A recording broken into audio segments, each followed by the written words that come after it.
Welcome to B6, Condensed Matter Physics. I'm Arzhang Ardavan, and this is Thorsten Hesjedal. We're going to teach this course together, and I've put up a web page here which is probably not easy to read.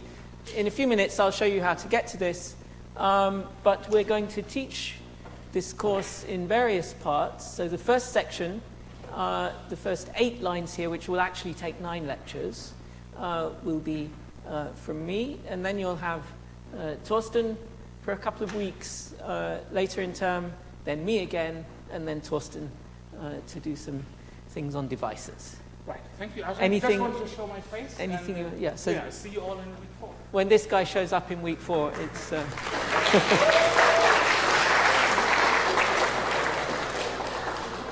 Wow, you lot had a good summer. That's very nice. Okay, good. So, condensed matter physics.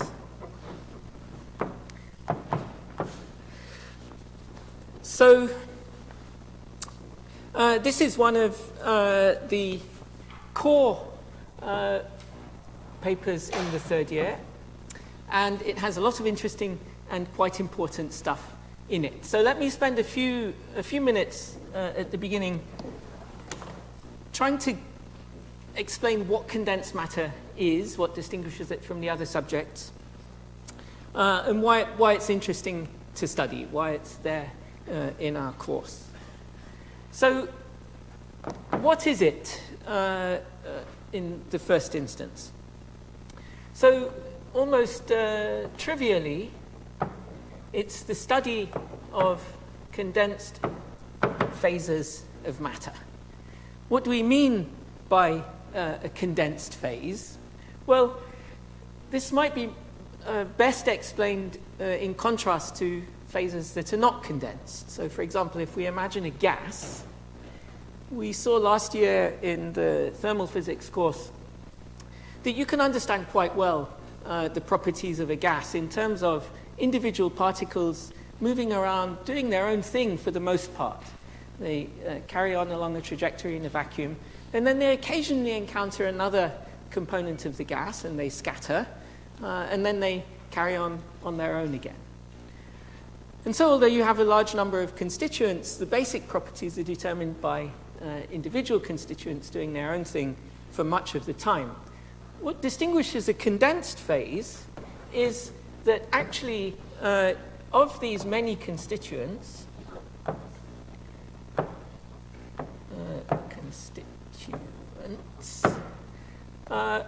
what dominates the properties are the interactions between them. So, strong interactions. So in the condensed phase, if you imagine a glass of water, you think about what an individual molecule of water sees in its environment. It sees about 10 neighbors, and it's interacting with all of those neighbors all the time. And so the properties of this glass of water that are distinctive from when you evaporate it and make it into vapor, what distinguishes the properties of the liquid are the fact that each component of the liquid is in contact with all its neighbors, and those contacts are always active. And so this is, in some sense, a definition of a condensed phase.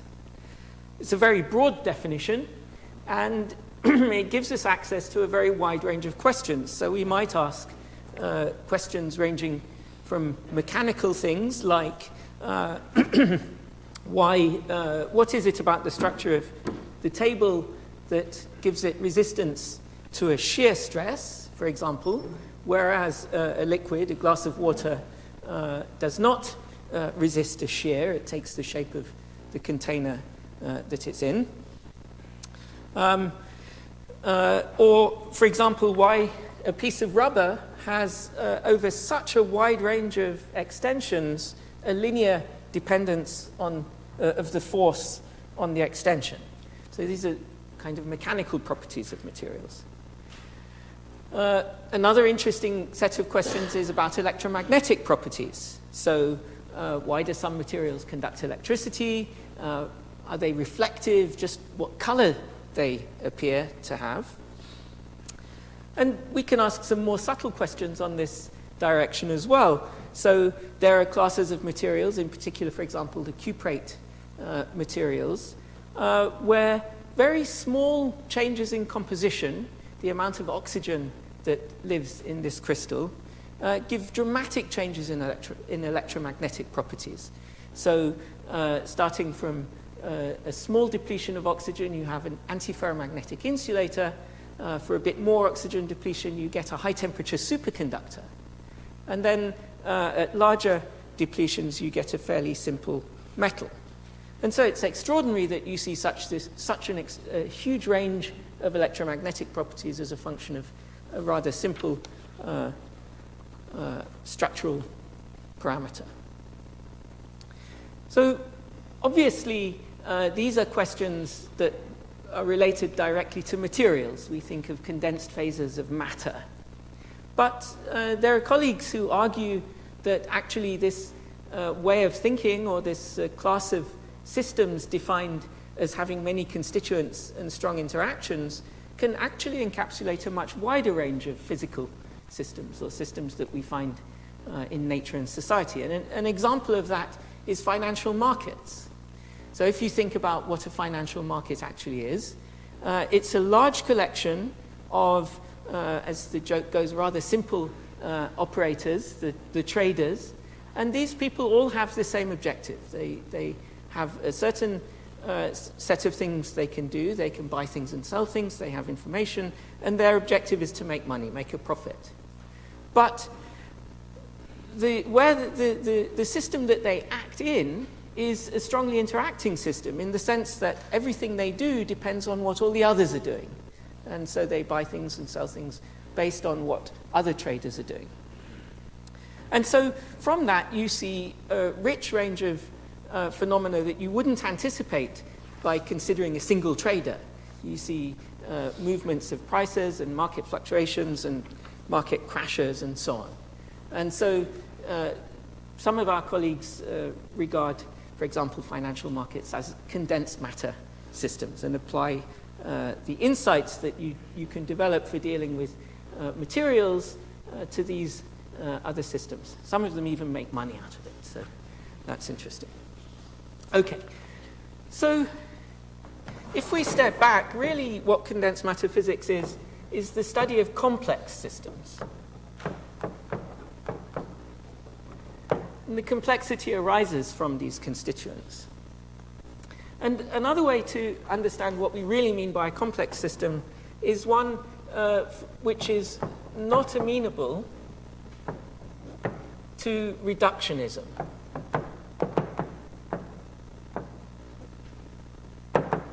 So what do we mean by reductionism? Well, if we take a glass of water again, and we ask, what would be the reductionist approach to trying to describe its properties? Well, you might say it's made up of a large number of molecules, all of which are interacting with each other and so on. And so the approach might be to tabulate the location of each molecule and the momentum of each molecule, and just brute force, in a time step manner, work out the evolution of this system. But of course, for a system of any scale that's interesting, this is completely intractable. And we can see that very directly if we think about the simplest system with a degree of freedom that we know about, a system is spin-half quantum particles. So if we have one spin-half, what we know is that if we measure that spin against some axis that we define, we can measure one of two outcomes. We can measure up or down. But if we have two spins, we can see something a bit richer. We can see either both of them up, or one of them up, one of them down, or we can see down and up, or we can see both of them down. And what you know from your course in quantum mechanics last year is that these are all important in describing the properties of a system with two spins. So if you look at the 2 electrons in helium, for example, linear combinations of these down-up and up-down states really affect the properties between the singlet and triplet states. And so in a multi-spin system, we really have to consider all the states and linear combinations of them. And so if we have a system with n spins, what we face is a system with 2 to the power n states. And so a macroscopic system where this big N is something of order 10 to the 23 gives us 2 to the 10 to the 23 states. How many is that? Well, 2 is about 10 to the 0.3, so this is something like 10 to the 3 times 10 to the 22 states. That's a big number. Okay. And it's a big number in the sense that it's completely intractable to deal with. The total number of electrons in the universe is something like 10 to the 80. And so even if we were to repurpose every electron in a vast computer that was going to calculate the dynamics, we would still only be able to do a trivially small system, as long as we take a naive reductionist approach. And so if we want to make progress on complex systems, we need a way, we need to be able to generalize our arguments, we need to think about things in an intelligent and inclusive, holistic way. And this is central to the study of condensed matter physics. And this actually leads to very fundamental observations. So it's not just complicated and difficult. What we see emerging from these complex systems are a set of phenomena that you wouldn't in any case anticipate if you took a reductionist approach. So there's this notion of emergence, which is important and rich and applicable across physics. And so there are various examples that we can point to in condensed matter. The classic one is superconductivity. So if you had in your mind a model of lead and tin and these simple original superconducting materials that were discovered early in the 20th century, whatever model you described the electrons moving around in it, you wouldn't anticipate the appearance of this extraordinary transition to a zero resistance state, a state that expels magnetic flux. It was completely unexpected, and it took many decades to be explained after it was first observed. But that in itself is not the whole story of emergence. What's really remarkable about superconductivity is you can take another class of materials, which I already mentioned, the cuprates, which, if you look at them at a microscopic level, could not be more different, really, from lead and tin. Their structures are different, the dynamics of individual electrons in them completely different, and so on. And yet, under the right circumstances, you see, coming from that class of materials, a set of phenomena which are really extremely similar to the phenomena that we call superconductivity in lead and tin. That means we have to look at this class of phenomena, superconductivity, as... Sorry, did someone...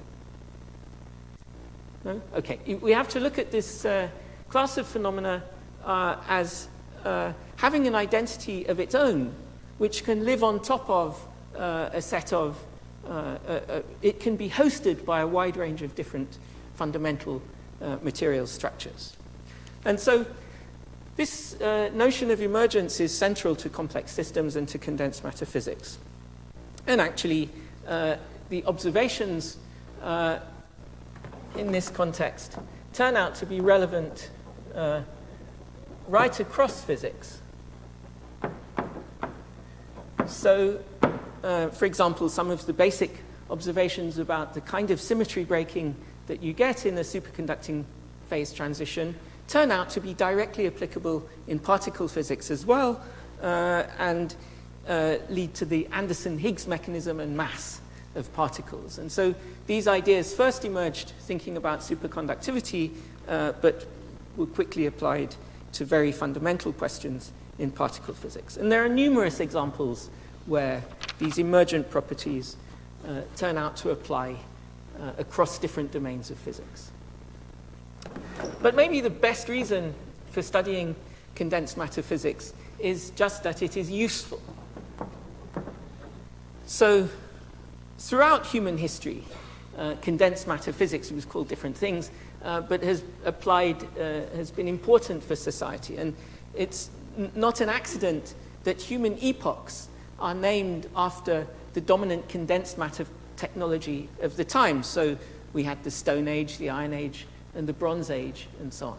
So the things that helped society were really rooted in condensed matter physics of the time. And so some people will argue that we now live in a Silicon Age, information technologies that are derived from the materials properties of a particular system. So however you want to think about it, condensed matter physics is really at the heart of modern technology, and it's well worth exploring for that reason alone. Now, the range of questions that we might encounter in this description of condensed matter physics is vast, much too much for a one-term course of however many, 20 lectures or whatever it is. So we're going to focus on a narrower class of questions, but which start to give us a way into this whole subject. And in particular, we're going to spend quite a lot of time on a broken translational symmetry.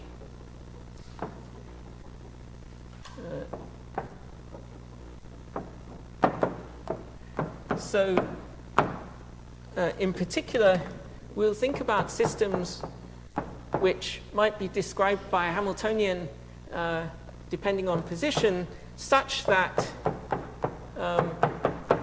we can displace in space and recover the same Hamiltonian. Now, if we think about a vacuum, completely free space, any displacement, the Hamiltonian is invariant under any displacement. There is no granularity. But if you think about a crystal, that translational symmetry is broken in the sense that you have to, if you want to preserve this property of the Hamiltonian, you can translate only through certain vectors. So here's a crystal. The components of the crystal are separated by a distance a, and then our translation vectors are n times this crystal lattice vector, as we're going to find it's called. And so this particular kind of broken translational symmetry leads to an interesting range of general consequences, which we're going to explore in this course. And in particular, it will lead us to an analogous granularity in momentum space or reciprocal space.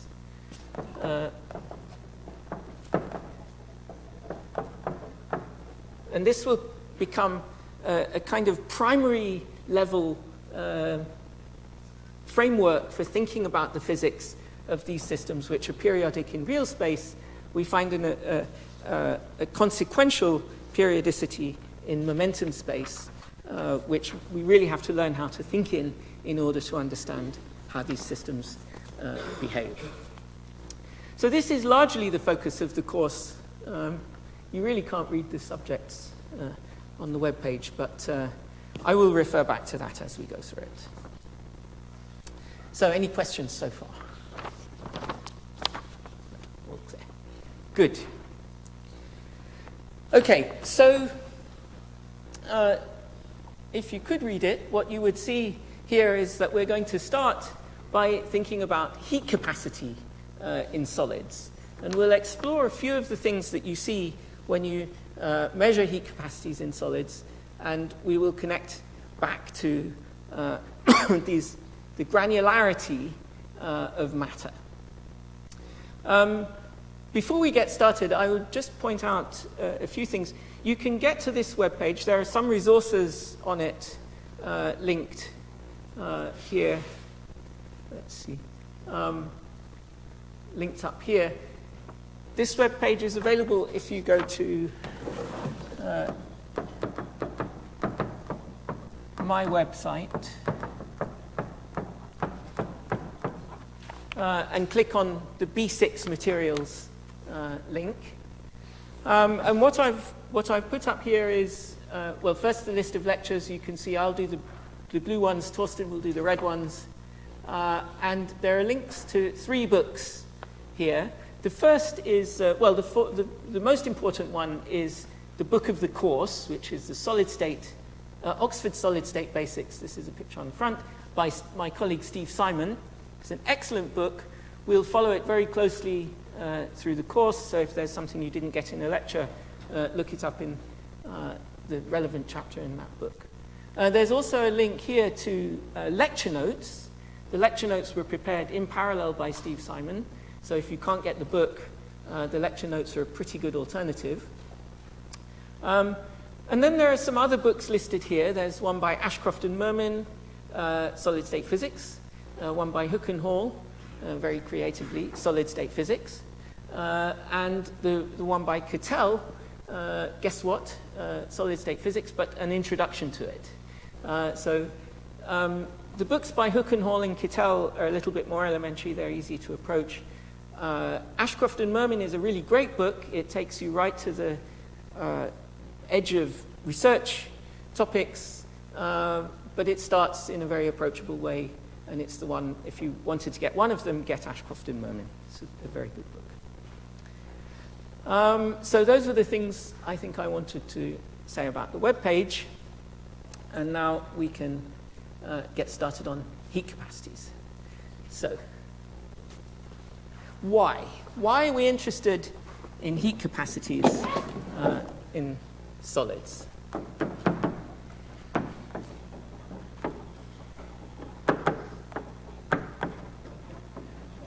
Well, it's one of the kind of really basic, straightforwardly definable properties of a material. And quite directly, if we look at experimentally at the heat capacity of materials, we find that the experiments yield properties which can only be understood if we think about the granularity, the intrinsic granularity of the material. Rather than thinking about a continuous homogeneous medium, we find that the basic observations lead us inexorably towards understanding the microscopic structure. Measurements of the heat capacity and the understanding of the heat capacity played a very basic role in our understanding of modern physics. So what we'll see in today's lecture was one of the really central components that led to the formulation of quantum mechanics. And we'll see that heat capacity is very powerful in the sense that it provides a direct window on the nature of the energy level structures of a material. So let's start by defining it. The heat capacity is a measure of the amount of heat that you have to put in to achieve some change in temperature. So a quantity of heat for a change in temperature. And in general, this is quite a complicated thing. It can depend on a range of different things. It depends, for example, on the overall temperature of the material. And it also depends on how you apply heat. So in your thermal physics course, you will have encountered 2 quantities, Cp and Cv. That is the heat capacity of a material if you apply heat at a constant pressure, and the heat capacity if you apply heat at a constant volume. And as you know, for a gas, these things can be quite different. So if we apply heat at a constant pressure, the volume of the gas will increase. The gas does work on the external system. And so for a given change in temperature, for a given mass of gas, we have to put in more heat at constant pressure than at constant volume. And that says that the heat capacity at constant pressure is larger than the heat capacity at constant volume for a gas. And so the difference is a positive number. I'll write it down. It's proportional to the volume, to the temperature, and then to this ratio alpha squared over beta T, where alpha is the coefficient of thermal expansion and beta T is the isothermal compressibility. And they're both quantities that look like the rate of change of volume with temperature. And so this is very important in a gas because the volume changes a lot with temperature, and so the difference between these two quantities is significant. In a solid, actually, thermal expansions are really quite small.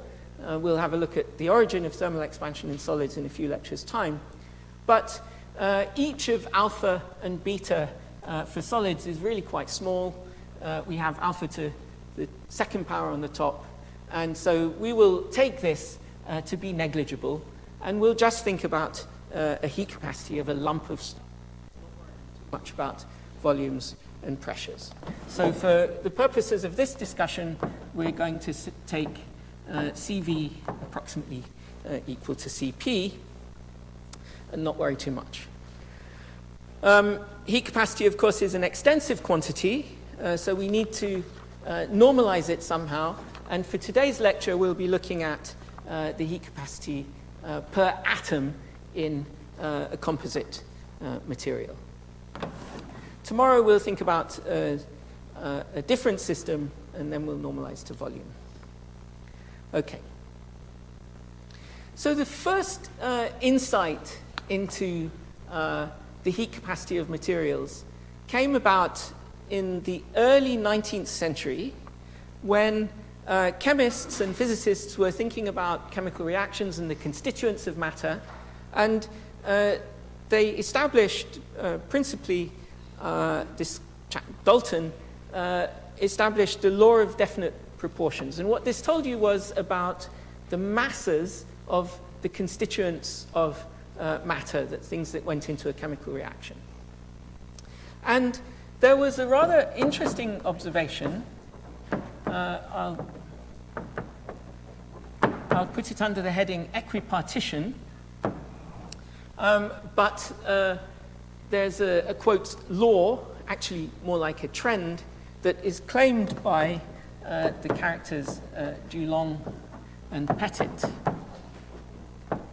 So it's called Dulong-Petit law, and it is worth remembering those names because it comes up sometimes.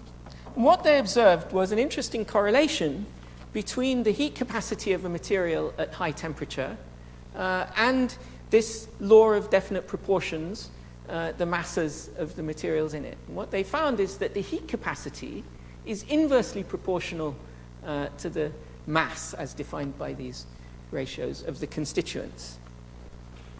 And later on, of course, it took some time before these ratios of masses could be turned into absolute masses of the constituents. That took kinetic theory and thoughts based on the cross-section of scattering for gases before it was possible to get a handle on absolute atomic weights.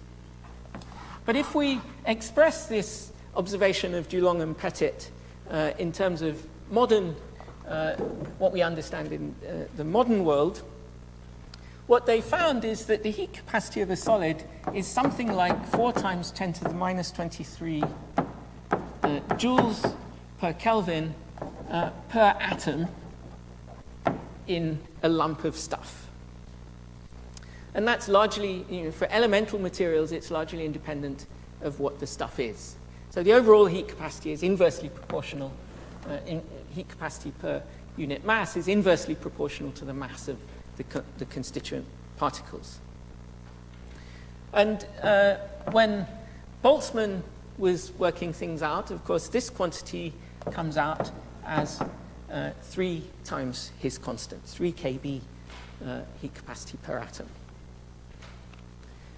And Boltzmann was able to explain it in terms of his equipartition theorem. So the idea is that we have a component of our solid, a lump of stuff of mass with some mass, which is held in place, if we think about it in 3 dimensions, by a set of effective springs in all directions. And so it lives in a harmonic potential. And what equipartition theorem tells us is that the expectation energy for this system is a half kBt per quadratic coordinate.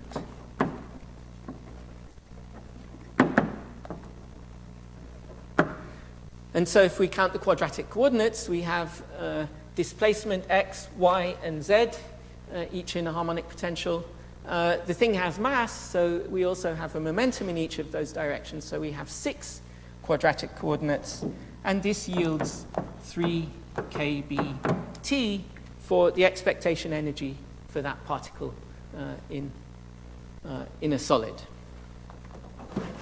And then we can evaluate the heat capacity by looking at the derivative of that expectation energy with respect to temperature.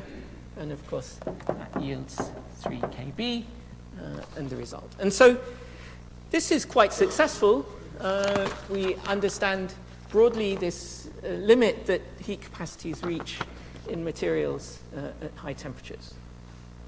And so here's a picture of the heat capacity. Look at the dots. We'll talk about the line in a moment. So the data points, this is taken from a paper by Einstein in 1907. Of course, he didn't do the experiment. The data are from experimental collaborators. But up there, towards the top of the curve on this axis is 3 kB for the heat capacity per atom. And along the bottom is a scale proportional to temperature. It's normalized by Boltzmann's constant, and this quantity, h bar omega, we'll talk about where that frequency comes from in a minute. But what you can see is that at high temperatures, it's pretty close to 3 kB. On this scale, though, room temperature is somewhere down here. So actually, at room temperature, diamond is rather special. It has a much lower heat capacity than you expect, given this discussion about equipartition. And we'll come back to that in a minute. So what's going on? Why is the heat capacity at lower temperatures not right in this description? And as I mentioned a few minutes ago, this was one of those observations that was crucial in enforcing the need for a new theory to describe systems at low energies and low temperatures. And it was one of Einstein's major contributions in 1907 to the, along with photoelectric effect, and along with contributions of others like Planck's description of black body radiation, that were the kind of foundations of quantum theory. Now, the thing to bear in mind as we talk through this is it was all done before quantum mechanics was established, so it was quite a feat to figure out. And his paper on this is not very easy to follow because of that. So what we'll do is we will take this model of equipartition, the model of Dulong-Petit, and we'll quantize it using the quantum mechanics that you studied last year. So we'll call this quantum harmonic oscillators, and you might encounter it as Einstein's model of heat capacity. So the idea is to quantize Dulong-Petit. And we'll think about, in the first instance, one-dimensional harmonic oscillators. And from your quantum course last year, you derived the spectrum of this. You have a set of energy levels which we'll label n, which is n plus a half times some quantum of energy, h bar omega. In a simple mass in a spring, omega is related to the spring constant, and mass, it's the square root of k over m. And n goes from 0 upwards. So the question we want to ask about this system is, what is its heat capacity? So to get hold of the thermodynamic quantities, we'll start by constructing the partition function, and I'll subscript it 1D because we're thinking about a 1D harmonic oscillator in the first instance. And this is the sum over all the available states of e to the minus beta En, where beta is inverse temperature in sensible units. So for our 1D harmonic oscillator, this partition function is an infinite sum, but it's quite a straightforward one. It's just a geometric series. We can take out e to the minus half h bar omega from the front, e to the minus half beta h bar omega, sum over n, e to the minus n beta h bar omega. And so this is just a geometric progression with the common ratio e to the minus beta h bar omega. And we can write down its sum. We have e to the minus half beta h bar omega over 1 minus the common ratio for the infinite sum. Then we can multiply top and bottom by e to the half beta h bar omega, and then we'll get 1 over e to the half beta h bar omega minus e to the minus half beta h bar omega, which we can rewrite in terms of sinh as 1 over 2 sinh half beta h bar omega. So that's our partition function. What we're after is the expectation energy at a given temperature, and then from that we'll take the derivative with respect to temperature to get the heat capacity. So to get the expectation energy for the 1D system, we want to take minus 1 over the partition function, then the derivative of the partition function with respect to beta. And so let's do that here. So what we're going to get is minus 1 over z gives us minus 2 sinh half beta h bar omega on top. And then we need to take the derivative of the bottom. Using chain rule, we're going to, so we get minus because it's sinh to the minus 1. So we're going to get minus, we're taking the derivative with respect to beta, so we'll get a half h bar omega. The derivative of sinh is cosh, a half beta h bar omega. And the whole thing is on top of sinh squared, a half beta h bar omega. So the minus signs cancel, the 2's cancel, we lose 1 sinh with that sinh, and what we're left with is a half h bar omega coth half beta h bar omega. So that's the the expectation energy. And we're going to rewrite this at this point to introduce a quantity that you've encountered before. It's the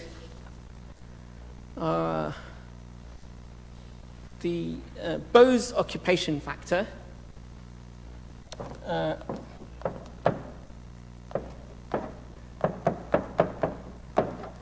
Plus a half here, where NB is defined as, well, NB of its argument x is defined as 1 over e to the x minus 1. Okay. So,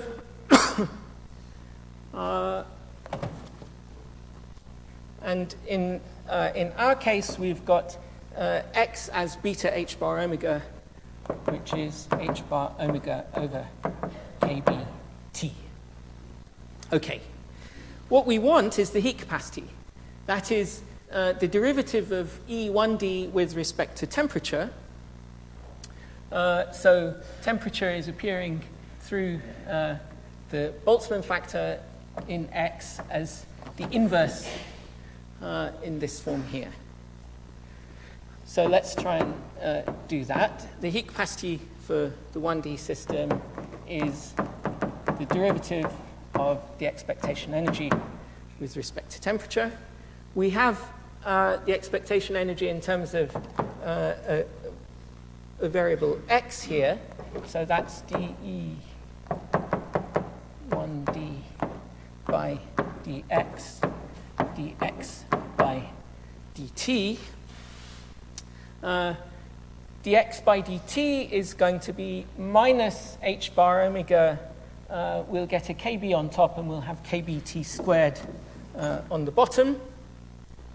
And then the derivative of the Boltzmann factor with respect to x gives us an e to the minus x on top, and an e to the x on top and e to the x minus 1 all squared on the bottom, and a minus sign out front.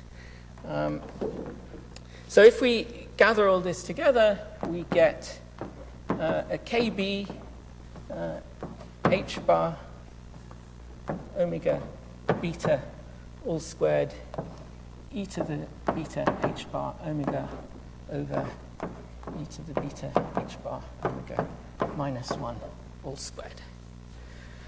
Okay, so that's our expression for the heat capacity of this 1D system. Now, of course, we're interested in the 3D system. And one argument is that the motion in each of the 3 dimensions is independent of each other, and so we just should multiply this by 3.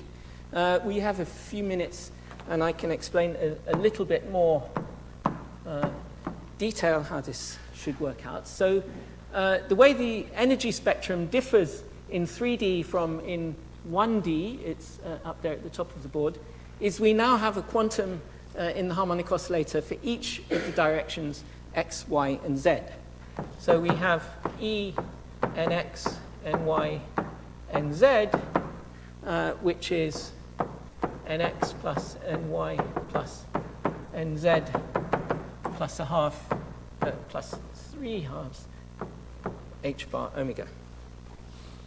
And so if we write down the partition function for the 3D system, z sub 3D, we'll take out the 3 halves h bar omega, 3 halves beta h bar omega, and then we're left with the sum over nx, ny, and nz of e to the minus nx plus ny plus nz beta h bar omega. Okay. Now, the crucial thing to notice is that this is just the cube of the series for the 1D systems. So if we had the series for nx, e to the minus nx beta h bar omega, and we multiplied it by the equivalent series for ny and nz, this is the resulting series that we get. And so, and then we have the cube of e to the minus h bar beta omega out front. And so this is just the 1D partition function cubed. And so if we now look for the expectation energy for the 3D system, we construct the same quantity, 1 over z3d dz3d by d beta. then these are the 1D ones cubed, 1D cubed.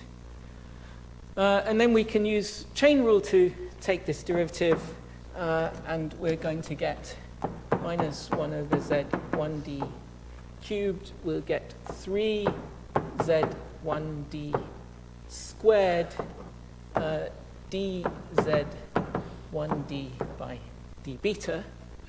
And so we'll lose 2 of those. And this then is just the same expression as the expectation energy in 1D, but with a factor of 3 out front. So 3 times the expectation energy for 1D. So this is what we expect. If we didn't get this, we'd be worried, but it's reassuring to see that it works. Okay, so does the expression, let's rewrite it here. So the conclusion is that the heat capacity for 3D is 3 kb h bar beta h bar omega, and we have e to the beta h bar omega over all squared. Okay. Does this make sense? Well, the first question is, does it replicate the observations of Dulong and Petit for high temperatures? So high temperatures, beta is inverse temperature, so we'll define high temperatures as the limit where beta h bar omega is small. And so we're defining temperature with respect to this energy h bar omega. And we'll come back to that in a minute. Oh dear, this board is getting a bit aged. So in that limit, we can take e to the beta h bar omega to be something like 1 plus beta h bar omega. We'll take just the first term in the expansion of the exponential. And then on the bottom, we'll just be left with beta h bar omega all squared. Oops, I've left off a squared here, which will cancel with that. And then the leading term on top is 1. And so in this limit, C3D is going to go to 3 kb as anticipated. Good. It had better do that, otherwise our theory is not worth anything. Okay. What about low temperature? So at low temperature, we're interested in the limit of beta h bar omega being large. And in that limit, on the bottom, the thing in the brackets dominated by the exponential. So we've got 2 powers of it on the bottom, 1 power of it on the top, and what we are left with then is 3 kb h bar beta omega squared e to the minus beta h bar omega. And in terms of the temperature, this thing looks like 1 over t squared e to the minus h bar omega over kbt. Okay. So we have something that looks like an exponential in 1 over t. So if we just try and sketch it as a function of temperature at low temperatures, it does something like this. And at high temperatures, it tends towards 3 kb. And then it will connect up monotonically somewhere in between. And so we can compare that to what we see for diamond. So now you know what this dotted line is. The dotted line on the plot is Einstein's model, exactly as we've derived just here. And what you can see is it's pretty good. So if we choose omega appropriately, and we have no information on how to choose omega at the moment, we can make a line that sort of fits the data, at least qualitatively correctly. And the crucial thing here is that at low temperatures, the exponential behavior is characteristic of a system with a gap, as opposed to a system with a continuous spectrum of excitations.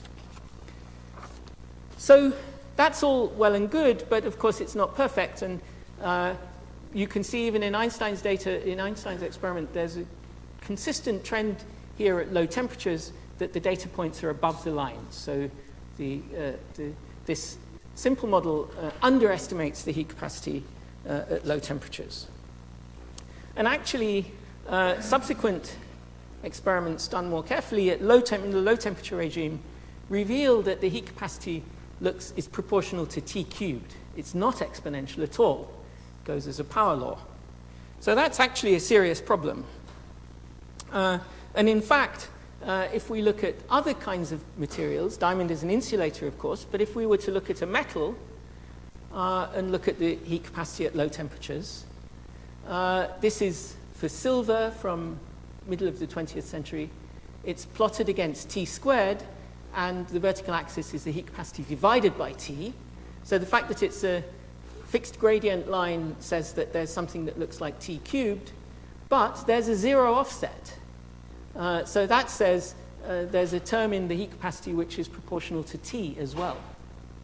And so these are quite serious issues with the predictions for the low temperature heat capacity from Einstein's model quantizing Dulong-Petit.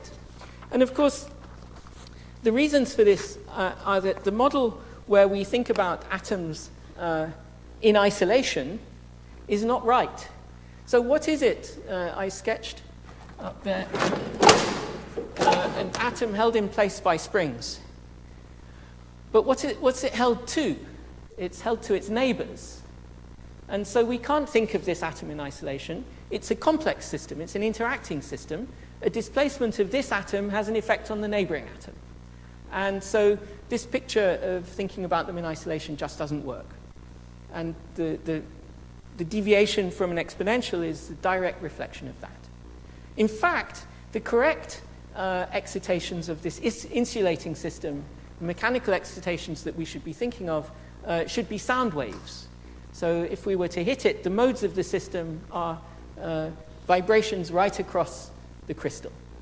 And so tomorrow what we'll do is we'll take a very simple model of sound waves. We'll look at what waves are available in a crystal of a certain size, and we'll construct, based on this, we'll construct a theory of the heat capacity where instead of harmonic oscillators, all with a fixed frequency, the excitations are sound waves. We'll find that we can resolve some of these problems. Thank you, and see you tomorrow.